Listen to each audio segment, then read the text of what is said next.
Welcome back, folks. I'm Frizz, and today I'd like to take some time to talk about making characters in Pathfinder 2e, and the process that I've found that helps make the whole ordeal the smoothest that it can possibly be. Making a character can be a bit complicated at first, but there is a method that helps simplify things. Obviously, as with basically everything creative, this isn't a hard and fast rule, and you can make your character overall however you want, and you don't always have to follow these steps. I know that I don't always, now that I know the system a lot better. But it's nice to have a guideline to follow so you don't forget anything, and it's especially nice whenever you're new to the system. Those guidelines are the ABCs. Before we actually get into talking about those, though, I'd first like to talk about digital tools that make the process of character creation dramatically easier. You can still make a Pathfinder 2e character with just a paper character sheet and a pencil, but there are a lot of free online tools out there that make the process a lot easier. The two that I recommend the most personally, since I use them myself, are Pathbuilder 2e and Wanderer's Guide. Pathbuilder 2e is the gold standard for digital character creation and digital character sheets for Pathfinder 2e for a good reason. And while its UI can take a little bit of getting used to, it's so good. The only downside is that some of the variant character creation rules cost a little bit of money, but it's a one-time payment of like $3 for an amazing app. Wanderer's Guide is a little bit more wonky, has a bit more bugs, but it's on the internet rather than on the Google Play Store, so everyone can use it, and it's also has every single thing from Paizo for free. So it's a little bit wonky, but it has everything.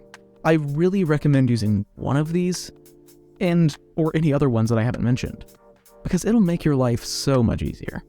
But anyway, I was talking about the ABCs before, and I was serious. The A stands for Ancestry, which is the easiest place to start whenever you're making your character.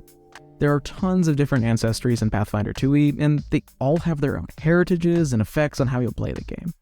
I really don't recommend stressing out about this though, because especially with the new rule for alternate ability boosts, so you can get an 18 and any ability score with any ancestry, I really just recommend picking one that you'll have fun with and that matches the setting and your character.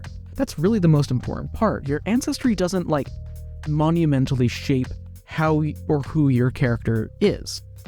So pick what you think will be fun, and this is a game. Prioritize having fun playing the game. Naturally, the B stands for background. Hopefully you've got an idea of what your character's backstory is going to be, because this isn't a video about how to come up with a backstory. And now you just find the most representative background for that backstory. Really, there's not much to talk about here. One thing to just think about, though, is that while backgrounds are very simple, they do give you feats, like skill feats and skill proficiencies. So just try to make sure that you're happy with the skill feat you're getting, because really that's the main thing. You also probably want to get ability score boosts that are relevant to your class, but considering one of them is going to be free, you'll be fine. Don't worry too much about backgrounds.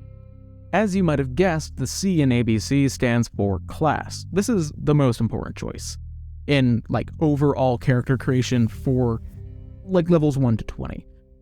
And it's way too large of a choice to really fit into this video. I've made a couple of other videos with summaries over all of the martial and spellcasting classes, but Paizo also has descriptions of what kind of roles each class plays on Archives of Nethys, and I do recommend checking them out. They are pretty broad in general, and you can absolutely change every class to not match at all the general preconceptions about them. But they're a good foundation point. Ultimately, every class has its role, and no class is objectively terrible. So make sure that whatever you pick fits your character concept and also is fun to you mechanically, because there's going to be a lot of fighting, and picking something that you will enjoy makes you enjoy the game more. What a shock. Also, if there's an option that doesn't really fit your character perfectly, but it's fun to you mechanically, talk to your GM about reflavoring it to make it work. The world doesn't end because your Dragon Instinct Barbarian is focusing on elementals instead of dragons. It'll be fine. Don't worry about it. Fun fact, despite the fact that I've been saying ABCs, we're not stopping at C. There are a lot of other steps that we could have after C, but we're just going to be stopping at D, which, in this case, stands for details. This is all of the little small stuff, like buying your equipment and figuring out what your speed is going to be and making sure that if you're a frontliner, your AC is about as good as it can get. Basically, just double check what you're doing and make sure you haven't missed anything small, or that there might be a better or more representative option for your character that you didn't previously consider. I know that I've made characters before and then realized that I missed something kind of fundamental or minor, like forgetting to add the free ability score boost from my background. So don't do little mistakes like that, and just double check all of the little details. Now, I've got a couple personal tips. First, I highly recommend coming up with a theme for your character, and this is doubly important whenever you're leveling them up past level 1. If you have an elevator pitch for your character that you can sum up what you want from them mechanically, it makes everything so much easier. If you approach a character as a broad, multifaceted person, it can get really hard to fully represent that mechanically, because character sheets literally cannot be that multifaceted without making the game an absolute nightmare to play. Having a core concept or elevator pitch in mind helps out so much. Knowing that you want your barbarian to wield a two-handed weapon well, hit stuff hard, and have excellent mobility is enough. Whenever you're leveling up, you can just focus on options that make that playstyle better, rather than trying to craft an entire book on your character sheet, which the game just isn't meant for. My other tip is simple. Specialization is often a bit better than broad utility. Characters in Pathfinder 2e are going to have more broad utility than, say, Pathfinder 1e, simply because being trained in a skill is probably going to be enough for most out-of-combat situations. But if you're wanting a character to be stealthy, it's really important to commit to that.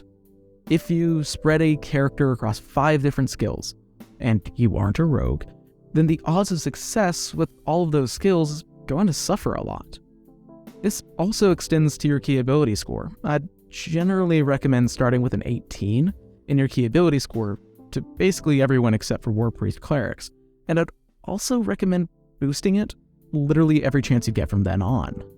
Characters are naturally going to be okay at stuff that they're trained in, so I wouldn't recommend hard focusing on tons and tons of different stuff.